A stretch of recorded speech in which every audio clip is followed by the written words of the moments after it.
Now, at the top of the special coverage, we reported on the official assessment that there was no chance of finding survivors from the extensively damaged CTV building in central Christchurch. That's right behind me, they're still smoking. The close-up team has spent a lot of time over the past 24 hours with friends and family, hanging on to hope that their loved ones would be saved. Mark Sainsbury has more on that now. Mark. Yeah, that's right, Simon, because as you said, one of those buildings, of course, which has probably suffered the most casualties is the CTV building. Now, this has been the home to Canterbury Television. Television station's been serving this community for 20 years. Now, the day before this devastating quake, the Canterbury TV team was bringing its viewers reports on the recovery progress since the September quake. Now, you're about to see some of that report. Sadly, though, for many in that team, it was to be their last.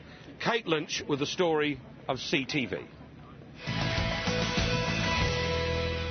Welcome to CTV News, I'm Samuel Gibb. February 21st, 20 hours before disaster. CTV presenter Samuel Gibb introducing a story about Christchurch's supposed recovery.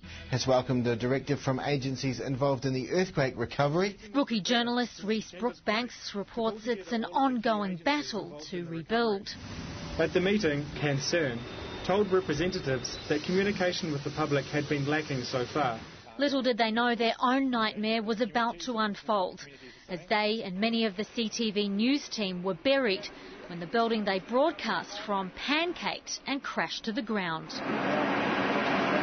CTV cameraman JB filmed the last earthquake. He was out filming when the big one struck. Yesterday I was coming all the way from Hagley Park and I was with Emily Cooper. That's how we survived, basically. And coming all the way into town, we drove a bit and then I let Emily continue driving. This was the footage he recorded as he drove back to base. You sort of caught in between doing your job and feeling what you're seeing with your lens. So it's just, we are human beings. I mean, you see this stuff, you see that's bad. And then I proceeded to continue going around the city. And each minute you just go, wow, wow, wow, wow. And I had no clue what was going on right here. He kept driving, and then this. CTV is a small station, it's more like a production house. Everybody in it knows. We all know each other. We all sit in the canteen at lunch and have a meal, have a bite, to crack jokes. He's struggling to come to terms with what's happened to his colleagues, his friends. How did I come out of this? There's another quake. There's always a question, how did I come out of this? It keeps ringing in your head. CTV occupied the bottom 2 floors, and among those missing are some well-known Canterbury personalities. Welcome back to the second part of Open Home Canterbury. Joe Giles, a former presenter and local household name. Production manager Andrew Bishop, who's been with the station 13 years. But if camera 2 was to be a real jolly rascal... Matty Beaumont, a presenter.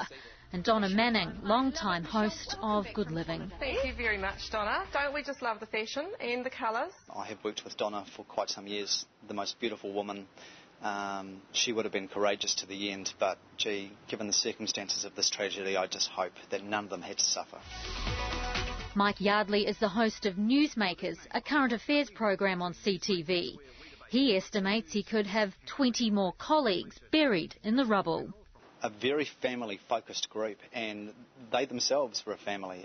It's a very tough business, regional television, and I think the reason CTV has been the longest running regional television operation is because of not only the parochialism of Canterbury, but the absolute pride and resolve to make it work through thick and thin, through recession, through last year's earthquake, but this one took it out. Yardley's raising concerns about the building's safety. I recall just a couple of weeks ago, some of the crew said to me when I was in there filming my weekly show that every sound is just exaggerated now. The building seems to creak like it never did before. Now, did that demolition destabilise their building? Did the first quake destabilise their building? But given it was a modern building, a bit like some of the other buildings around Christchurch that have been smashed up, why are these modern buildings failing? CTV was considered a breeding ground for young journalists. It's known for its dedication to local issues and its low-key Cantabrian approach. I think it's their mirror. I think Cantabrians love to see as much of themselves as they can. Network television has a wider role to play for a nation.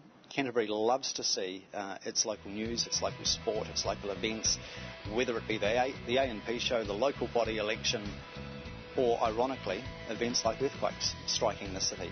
That mirror has not only been smashed, but sadly I think that'll be the end of regional television. Kate Lynch, One News.